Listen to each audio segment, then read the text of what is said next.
Ṣọlá pé ẹkún ẹ̀ ṣẹ̀ wáyé mi ń sìn dáadáa because èmi gan kàn wò pé at what point to what point why tí ọ̀rọ̀ yìí tó fi ṣe kí ni tó fi gba oorun lójú ẹ̀.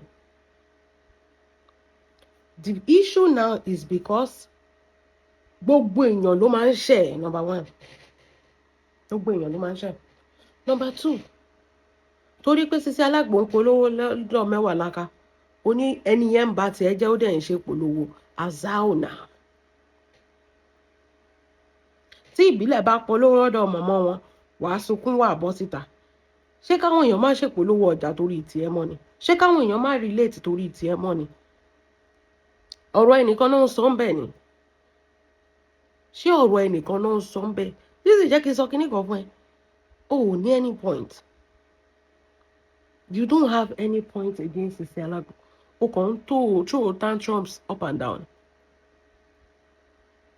you said bó ṣe ń rí nìyẹn nǹkan tó yẹ kó ṣẹlẹ̀ náà nìyẹn sí bọ̀ ìgbà tí wọ́n lọ ṣẹ̀sìn ó ní àdàbí tó o gbé wá àdàbí yẹn ló ń jà àtàwọn èèyàn tó ń polówó fún àtèèyàn tó ń polówó lọ́dọ̀ wọn àti gbogbo ẹ̀ Lizzy ìgbà tó lọ ṣẹ̀sìn ní Ìdúmọ̀tà àdàbí wo ló jà ẹ̀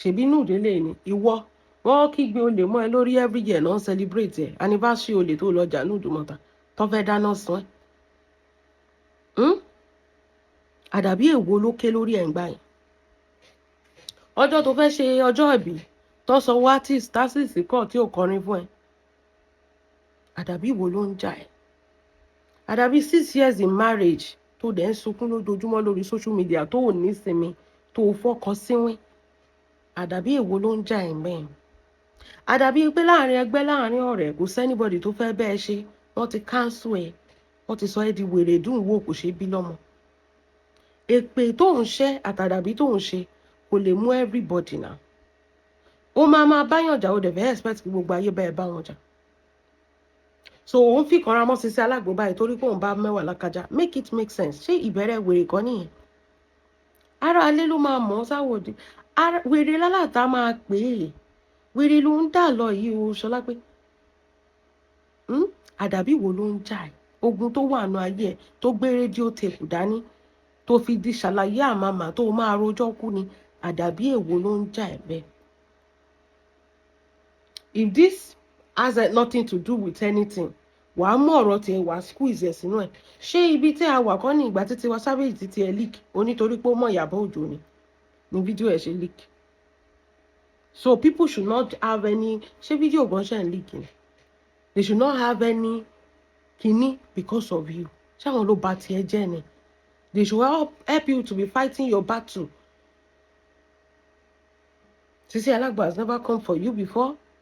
Àgbo ẹ̀ ló ń tà. Ó nítorí pé Mẹ́wàá Láká ń ba tiẹ̀ jẹ́ ó fi ń tàgbo. Ṣé látìgbà tí Sisi Alágbo dẹ̀ ti kúrò lọ́dọ̀ Mẹ́wàá Láká ṣó stop láti má ba tiẹ̀ jẹ́? Ṣé tiẹ̀ gan ò bàjẹ́ gan? Ṣé wọ́n ní ìdá ti ba tiẹ̀ jẹ́ ilé tó ti rún jégéjégé ilé ayé ẹ̀ tó ti rún nǹkan? Ṣé wọ́n ní ìdí láti má ba tiẹ̀ jẹ́ kó tó bàjẹ́? Ṣé kò ti bàjẹ́ ni? Ṣé ayé ẹ̀ ò ti bàjẹ́ ni? Ó ti dá forgotten actress ni. Ọkọ ẹ̀kan ló ń dákú tó ń dájí tó ń gbóògùn jẹ lójoojúmọ́ kiri. Ìyá ẹ̀kan náà sọ pé ìyá ẹ̀ ráre inú sàárè yẹn tágbára ń flow ti mọ̀mọ́. Ṣé láì má bà tiẹ̀ jẹ́ ṣọ́ọ̀bù òun mọ́ ẹ lórí ni? Ṣé wọ́n ṣoṣó fún ẹ kó tó di pé ní ṣọ́ọ̀bù Àbújá kó tó di pé ó ṣe kí ni ó lulẹ̀ Ṣọlá pé?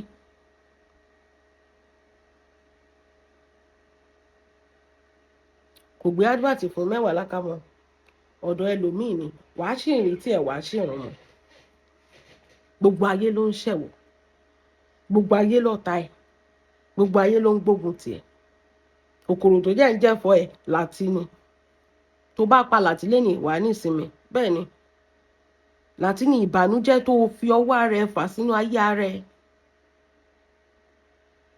tó bá jẹ́ pé ò fa láti sínú ayé ara ẹ̀ ayé ò ní rún jégéjégé pìtìpìtì ayé ò ní bẹ́ẹ̀ bó tó bó ṣe bẹ́ẹ̀. Ṣọlá pé alágànná ọmọ ìyá wèrè ọmọ tí yẹ ẹ̀ ráre inú sàárè ìkọra tó ń fi mọ́ Sisi Alágbo ní pé Mẹ́wàá Láká bú ẹ make it make sense ọ̀tọ̀ ní ìka tó ṣe ọ̀tọ̀ ní ìka tó ń gé ó ní nǹkan tó ṣẹlẹ̀ yẹn ó yẹ kó ṣẹlẹ̀ sí ìwọ tó wá lọ ṣẹ̀ sí awọ́rọ̀ ẹ̀sìn àgbáyé láàrin ọjà nǹkan tó kígbe olè mọ́ ẹ lórí. àbáwo ni mọ̀mí ọba aláṣẹ kọrin yẹn olè olè olè olè olè olè olè olè dùn mọ́ta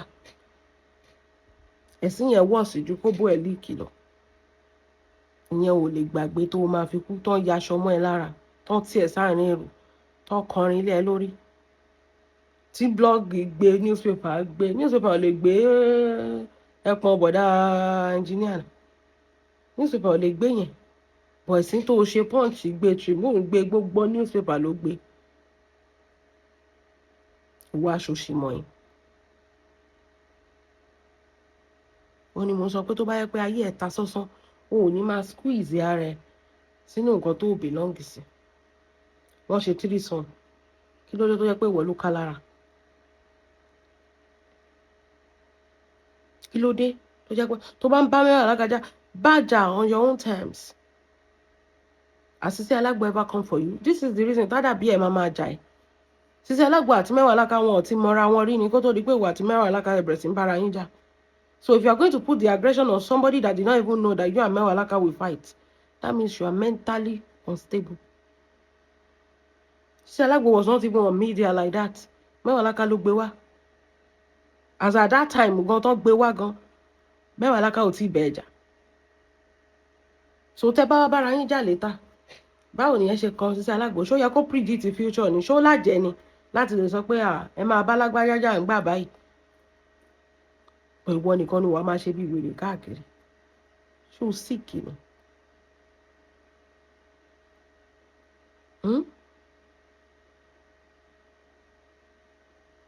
tíyàn bá dẹ̀ sọ̀rọ̀ wọn náà ń bú o wọn fẹ́ bà tiẹ̀ jẹ́ o bá kí ni jẹ́ ṣé tiẹ̀ dá ni tí ọmọbìnrin yìí dá wáyé.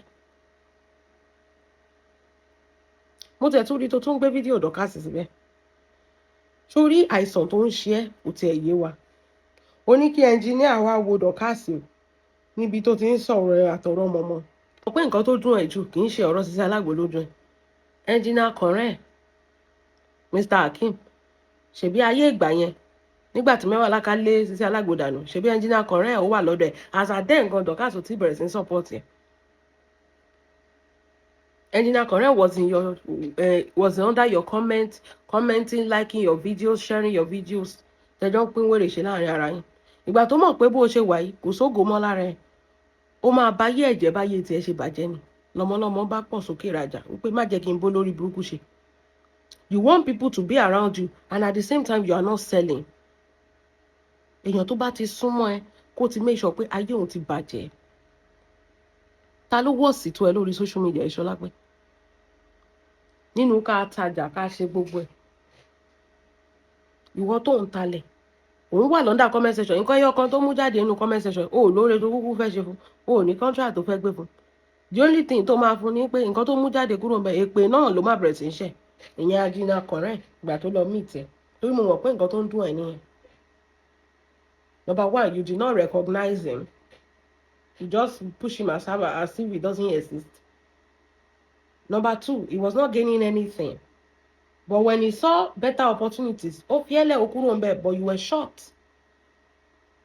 Because you feel like tó bá jẹ́ pé o ti recognize ẹ̀ dáadáa bí a kò ní lọ sọ́dọ̀ Dorcas nǹkan tó ń ta ẹ́ lára nù gbogbo nǹkan tó ń ṣẹlẹ̀ nìyẹn Ṣọlá pé má fi lò wá àmọ́ jẹ. Ṣé ta ẹ̀yin mélòó lẹ rántí gbogbo ìgbà yẹn tí kọ̀ọ̀rẹ́ ẹ̀ lọ wá ń ṣe ẹ Lizzy nígbà tí I think that was January tọ́rọ̀ wọn kọ́kọ́ burst out tí kọ̀ọ̀rẹ́ ẹ̀ kọ́kọ́ fẹ́ Sisi Alágbo. Tó wá jẹ́ pé kò rí ibi tó máa fojú jọ wọ́n drag ẹ̀ left right and center àwa drag ẹ̀ bí báyìí dáadáa tí ò síbi tó fẹ́ kọjú sí. Àwọn Dorcas at that time wọ́n support ẹ̀ náà ṣe bọ́dọ̀ ẹ̀ ló wà nínú kọ́mẹ̀ntì ẹ̀kọ́ ló wà ní. Later ìgbà tó máa ṣe show báyìí pé ní Correct bẹ̀rẹ̀ sí ń ṣe àwọn èèyàn wá wò pé bí àwọn tó súnmọ́ ló sọ fún pé ṣé o fẹ́ bà tiẹ̀ jẹ́ ni ṣé o rí pé ti Lizzy ti bàjẹ́ ni táwọn èèyàn bá rí ẹ pẹ̀lú Lizzy wọn máa ní bẹ́ẹ̀ ra lẹ̀ wọ́n máa rò pé ilẹ̀ ìpè náà ló ń ṣe ó wá jáde sórí social media òun ṣépè pé ọmọ kan máa kú ìgbà yẹn ló ń sọ fún wa pé kí náà porúkọ ẹ̀ Stargurl ó máa kú kò ní kíje àbí bí a kò dẹ̀ ní ṣàmọ́dún ló sọ tó ń ṣépè burúkú fún Stargurl ní gbogbo ìgbà yẹn àtàwọn èèyàn táwọn èèyàn wò pé ṣé o forí gbálẹ̀ ni ìwọ tó ní nǹkan tó gbé dání ṣèbẹ́ ẹnjìníà ló pe rẹ̀ ó wá jókòó sórí social media òun ṣépè fáwọn obìnrin ọ̀rọ̀ ẹ kọ́ ló lẹ gbé wá sórí social media ni ẹ̀sìn yín kọ́ lẹ gbé wá sí orí social media ni ló wá tètè rí pé Lizzy ò ní ẹni influence kankan influence Ṣọlá pé ní ni influence láti bá yéèyàn jẹ ó dẹ̀ rí pé tóun bá ń tẹ̀lé Ṣọlá pé bó ṣe wà yẹn bóyá wọ́n pè wọ́n sọ fún ni o wọ́n máa cancel òun náà ni torí kò sẹ́nibọ̀dì tó fẹ́ bá wèrè ṣe Ṣọlá pé mọ̀ pé òun ti wọ wèrè ó dẹ̀ ti mọ̀ pé kò sí nǹkan kan fóun mọ́ so monetization tó ń gbà ló fi ń jẹun monetization tó ń gbà ló fi ń jẹun ìyẹn wà òkè fún bọ̀ ìwọ tó jẹ́ pé o ṣẹ̀ bẹ̀rẹ̀ láìfọ ẹni ó wá fẹ́ lọ máa fara wé Ṣọlá pé tán ti cancel you need opportunity you need people you need all the connection láti jẹ́ káwọn èèyàn máa gbé iṣẹ́ fún ẹ ó wá lọ fẹ́ fara wé Ṣọlá pé at the end of the day ó tètè realize pé kí Ṣọlá pé tó bá yí ara òun jẹ́ kó tó bá yí ẹ̀jẹ̀ ó kúrò ńbẹ̀ ó lọ sọ́dọ̀ Dorcas ó dẹ̀ ń polówó ọjà ẹ̀ ó dẹ̀ wà òkè nǹkan tó ń bí Lizzy nínú nìyẹn torí pé kò she did not see it coming pé ẹ̀jẹ̀ alágbo máa kúrò lọ́dọ̀ òun máa lọ sọ́dọ̀ Dorcas pọ̀ ìgbà tó wà lọ́dọ̀ ẹ̀ what is the kíní tó o ṣe fún kò sí náà kò sí nǹkan tó rí ṣe fún náà ṣebí a máa ń sọ ọ̀rọ̀ Dorcas tó wá fẹ́ máa gbé tó fẹ́ lò against ẹ̀sìn tó ń sọ pé màmá nǹkan báyìí ni màmá ṣe màmá ìsìyá àjàrà bùkà kò parọ́ mo máa ń sọ kinní kan pé nǹkan tí Lizzy dà lẹ́nìí mọ̀mọ́ ló jẹ́ kó dà nǹkan tí Lizzy dà lẹ́nìí màmá ló jẹ́ kó dà kì í ṣe pé ọmọ yẹn kì í ṣe pé kinní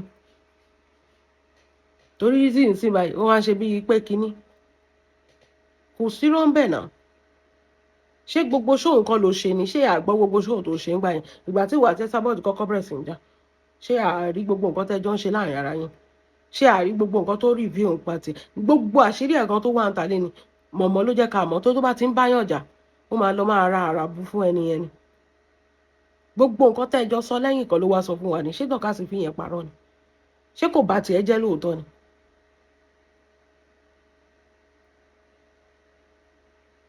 mọ̀mọ́ tó jẹ́ pé tó bá ti fún lówó mọ́ the next thing tó máa wò ó pé bóun ṣe máa bá tiẹ̀ jẹ́ nìkan ló kù the same thing tó sọ pé kíní ṣẹlẹ̀ ṣe bí nǹkan náà tó ṣe síbi lẹ́ni bó ṣe wá sọ́dọ̀ ẹ̀ tó rówó gbà ìgbà tó sanwó mọ́ ó bá tiẹ̀ jẹ́ ó lọ sọ́dọ̀ ìbílẹ̀ ó rówó gbà ìgbà tó sanwó mọ́ ps àti gbogbo wọn bó ṣe máa ń ṣe nìyẹn it's obvious so ṣé ó fi yẹn parọ́ ni ó ní o rò pé mọ̀mọ́ abiyamọ tòótọ́ ni everybody thought that bọ̀ àwọn ìwà àwọn erékéré tó máa ń ṣe everybody fi rí pé kì í ṣe ìyá gidi kéèyàn máa sọ pé òun jẹgi àṣẹ torí ọmọ kékeré irú ìyàwó nìyẹn bẹ́ẹ̀ o dẹ̀ bímọ tiẹ̀ o dẹ̀ lọ́mọ ọmọ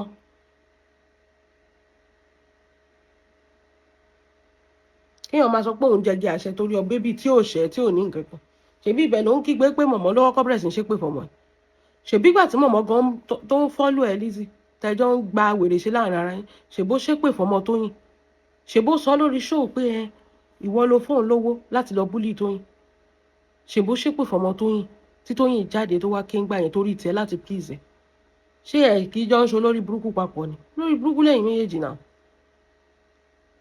ìwọ ń sanwó láti máa búlì èèyàn mọ̀mọ́dé bá ẹ̀ ń ṣiṣẹ́ ẹdẹ tòrutòru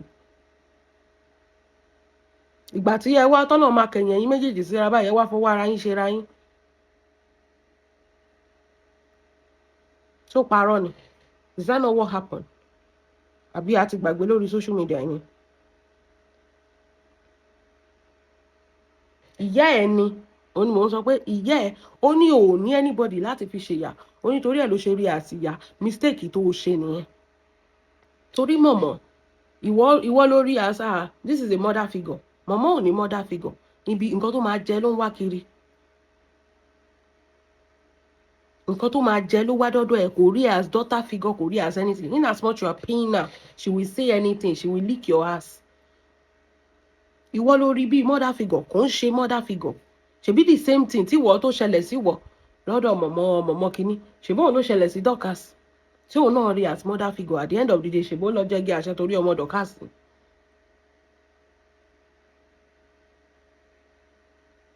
So why are you bringing Dorcas kini out? Kí ló fẹ́ fi ṣe? Ṣé kò ṣẹlẹ̀ sí Dorcas lórí social media? Bó ṣe ṣépè fọmọ ẹ̀ níyà àjàrà àbùkà ẹ̀ náà ṣe ṣépè fọ́tọ̀ ọmọ Dorcas. So kí ló wá ń ṣe ẹ́? Kí ló ń jó ẹ lọ́wọ́ tó fi ń jólẹ̀? You are not the victim. Àwọn èèyàn ti jẹ́ victim ẹ̀ sábọ̀ lórí social media. Dáadáa. Dorcas is even the latest victim mọ̀mọ́. Ọmọ yẹn ló ṣe kí ni? Ló jára ẹ̀.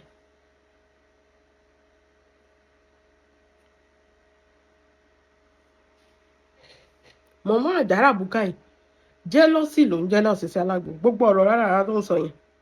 Inú ẹ̀ ń dùn ní pé Sisi Alagbo ti cast. But ó rí i pé àgbo Sisi Alagbo ó ń ṣiṣẹ́ a lot of testimony. Ẹ bá wa mú testimony ọ̀dọ̀ mọ̀mọ́ yín wá. A lot of testimony. Ẹ bá wa mú testimony ọ̀dọ̀ ìyá yín wá.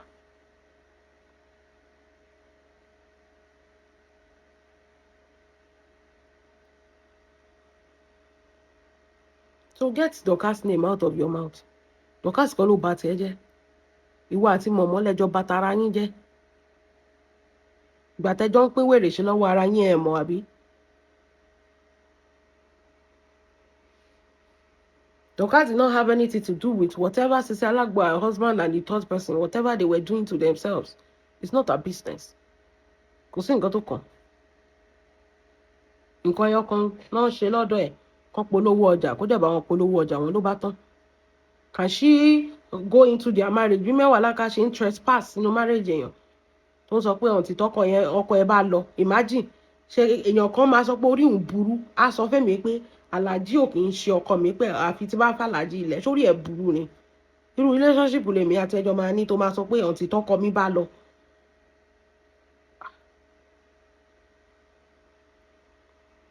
That is trespassing. Kéèyàn sọ fún mi lẹ́nìí pẹ̀lú ọjọ́ orí mi wípé ọ̀n ti tọkọ mi bá lọ tí Sisi Alagbo ti bímọ 3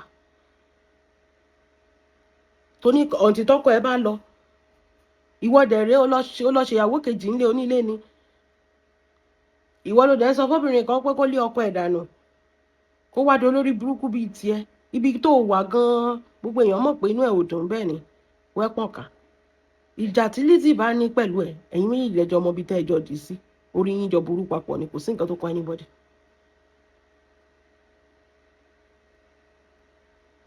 Ẹ̀yin lẹ́jọ́ níbi tẹ́ ẹ̀ dì sí àti èjìká mọ́ṣúárì àti Labubu orí yín jọ burú papọ̀ ni.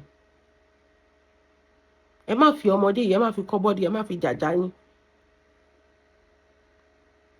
Kí ló dé ṣógun láyé ni? Mẹ́wàá Láká kò gbọ́rọ̀ sọ́kọ lẹ́nu torí tó bá yẹ pé orí ọkọ ẹ pé kò ní rí ẹ kó máa jà torí òbò olóbòlò online kó má control ẹ. Lizzozo náà kò gbọ́rọ̀ sọ́kọ lẹ́nu. Ẹ̀yin méjèèjì lẹ wà nílé ọkọ tẹ́ ń ṣorí burúkú káàkiri. Ẹ̀sìn tẹ́yin méjèèjì ń ṣe kò wọ́ọ̀sì ju ti Sisi Alagbo yìí. Àbí ṣé lé ọkọ ló wà yẹn ni Mẹ́wàá Láká? Àbí situationship? Kò sẹ́nibọ́dì tó mọ́ lórí social media. Ẹ fi oníkálukú lẹ̀ jẹ́ kí wọ́n ṣe nǹkan tó. Ẹ má fi jàjà yín ẹ má fi jàjà ìkanra. Lizzy fi Sisi Alagbo jàjà fi bẹ́ẹ̀ Mẹ́wàá Láká jà. Mẹ́wàá Láká ń fi Akeem fi ń bá Sisi Alagbo ṣe fẹ́ pa ọmọbìnrin ni. Àwọn kan náà tún bá Dorcas jà pé kí ló dé tí Sisi Alagbo lọ polówó lọ́dọ̀ ẹ̀. Àwọn ọmọ dẹ̀ tún lára Sisi Alagbo kí ló ṣẹlẹ̀? Ògo yìí ò easy o. Ọmọ yẹn ní ògo ó dẹ̀ wá ń dùn yín ni. Kọ́ ló bà ti yín jẹ́ náà ẹ̀ẹ́dẹ́ lọ́ tún lé yín ṣe.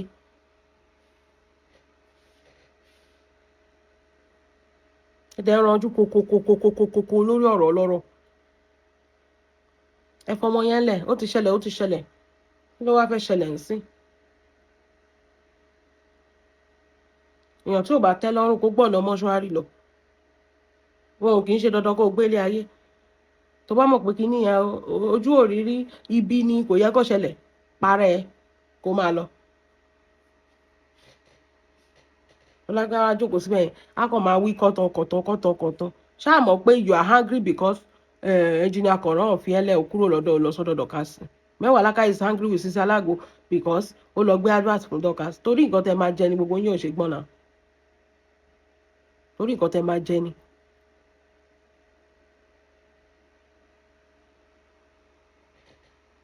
mo dẹ̀ ń sọ pé ilé yín ò dẹ̀ dáa náà ẹ̀yin tẹ́ ẹ̀ rí ilé onílé ṣé lè yín dáa ni ṣé lè yín sunwọ̀n ni ilé yín ò dáa náà ẹ fọmọ yẹn lẹ̀ ẹ fi ilẹ̀ nǹkan ló ba ti yín jẹ́ nǹkan ló kó bá yín nǹkan ló sọ pé kọ́kọ́ yín má tọ́jú yín torí tó bá yẹ pé wọ́n ń tọ́jú yín ni ayé yín ò ní rí bẹ́yẹn